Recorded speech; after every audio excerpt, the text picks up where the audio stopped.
أعوذ بالله من الشيطان الرجيم بسم الله الرحمن الرحيم الحمد لله رب العالمين والصلاة والسلام على أشرف الأنبياء والمرسلين وعلى آله وصحبه أجمعين. Honorable Professor Dr. Basil Altay, Yarmouk University, Jordan. Honorable Professor Dr. Torla Haji Hassan, former Deputy Rector, Academic Affairs and Planning of the International Islamic University, Malaysia, Kuala Lumpur. Honorable Brother Suhail Nakhoda, Executive Director of Kalam Research and Media. Distinguished guests, keynote speakers, paper presenters, professors, associate professors, lecturers, brothers and sisters, Assalamu alaikum wa rahmatullahi wa barakatuh.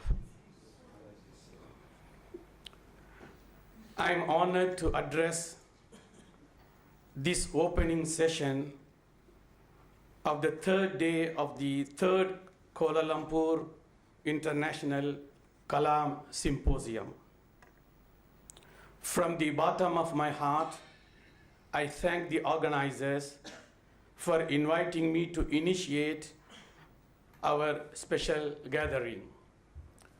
I extend my heartfelt congratulations to the Islamic and Strategic Studies Institute, the Kalam Research and Media, the Department of Usuluddin and Comparative Religion of IIUM, the Pertubuhan Kearifan Islam Malaysia, for organizing this symposium on unifying knowledge and bridging sciences through Kalam. I also extend my appreciation for the contributions of all those who helped sponsor this symposium. Ilmul Kalam is Islamic scholastic theology. As a science of discourse, Kalam emerged out of the need to establish and defend the tenets of Islamic faith against its detractors.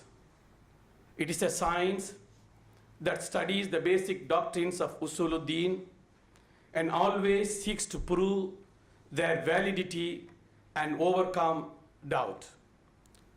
It is called Kalam because it adds the power of speech and argument to the discussion of matters that scholars of other disciplines more often than not maintain silence. Muslims obviously differ over matters of fiqh. This has given rise to various sects, each of which maintains a fiqh of its own.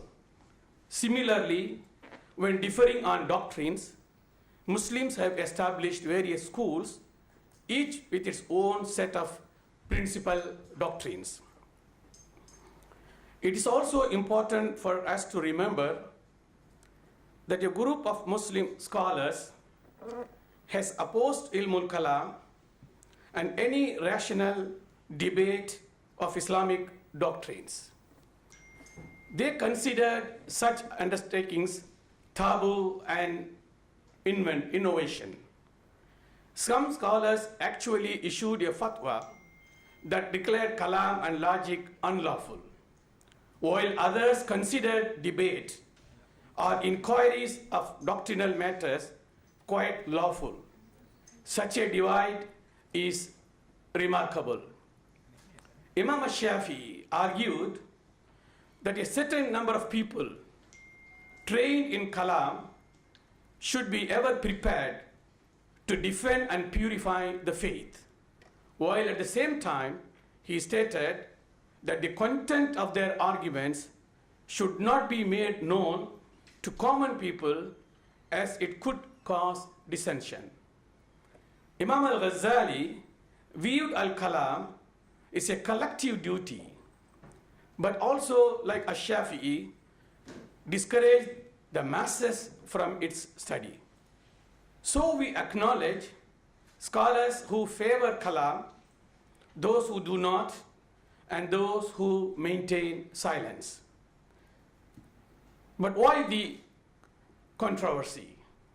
It is because Kalam has a tendency to generate intellectual debates that can and do degenerate into enduring polemical wars that cause confusion rather than clear understanding of Islamic doctrines.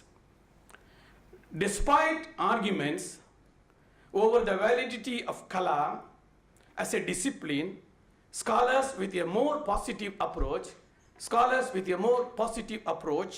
hold that we should revive Kalam and use it to disseminate a genuine understanding of Usuluddin due to serious attempts to dilute our science of Tawheed.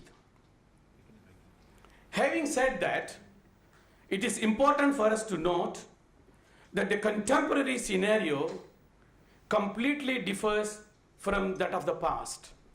As such, it indeed requires a revival of Ilmul Kalam to address numerous issues that currently challenge the Muslim Ummah, particularly in Aqidah and Usuluddin. Muslims are not homogeneous, but rather comprise a heterogeneous corpus with many living in urban environments where other cultures and traditions progressively persuade them to adopt secularism as a way of life. Our age of communication and information technology is one in which organized forces actively work to secularize, to liberalize, and to globalize non-Islamic principles that have come to characterize the postmodernist ethos as naturally given and even superior. This poses unprecedented peril to Muslim Aqidah and identity. The promotion of such ideologies impoverishes us culturally and weakens us spiritually. They also foster moral decadence, economic and fiscal hogwash, secular education, and political oppression. As a direct consequence, authoritarian dictatorships monopolized by occult oligarchs now control the Ummah directly, indirectly, and diplomatically under the pretense of upholding justice while advocating democracy. Our people therefore suffer the absence of competent and committed Muslim leadership throughout the Muslim world. Not a few international Muslim scholars are openly sympathetic to systems of secular humanism.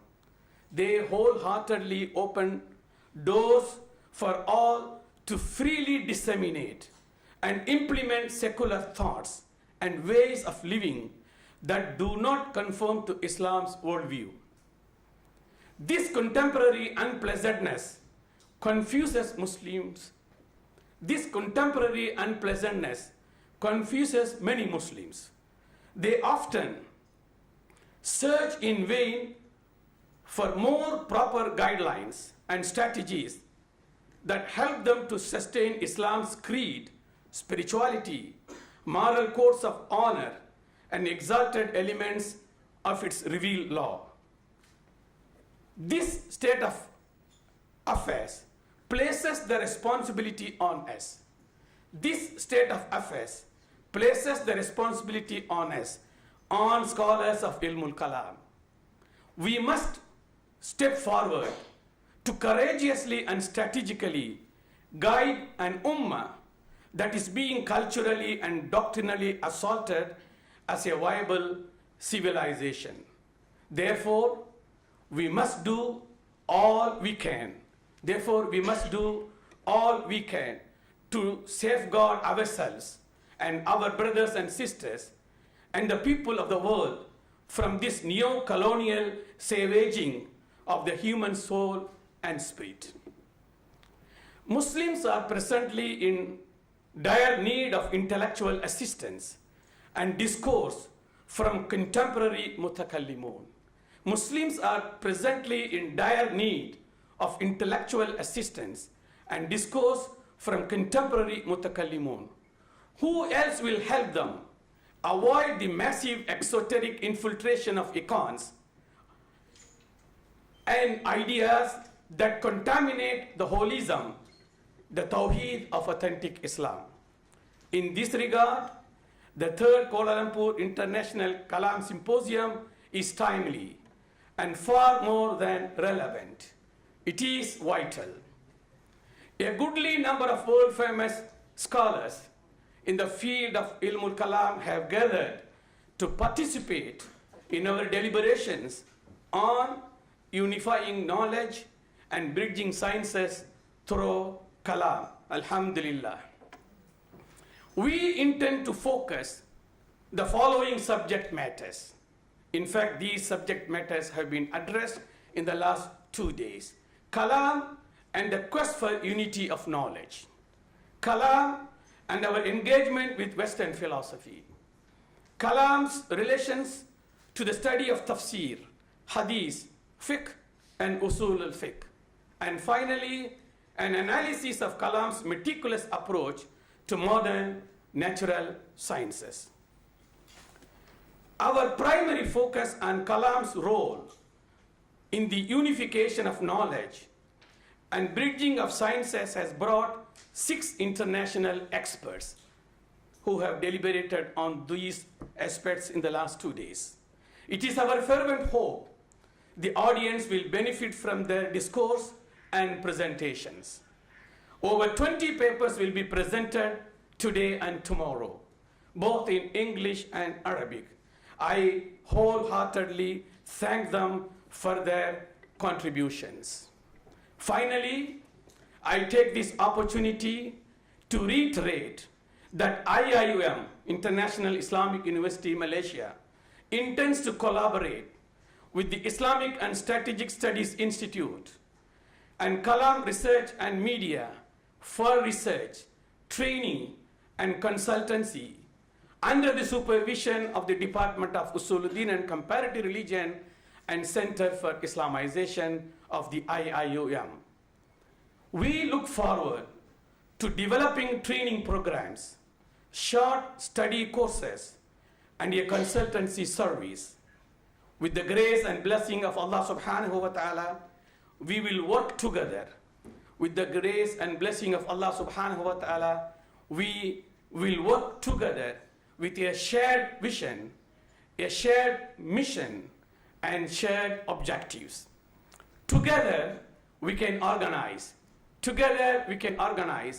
additional conferences, symposiums, and seminars that will competently address the many problems facing the Muslim Ummah, particularly regarding the integration of Islamic revealed knowledge with social sciences and humanities.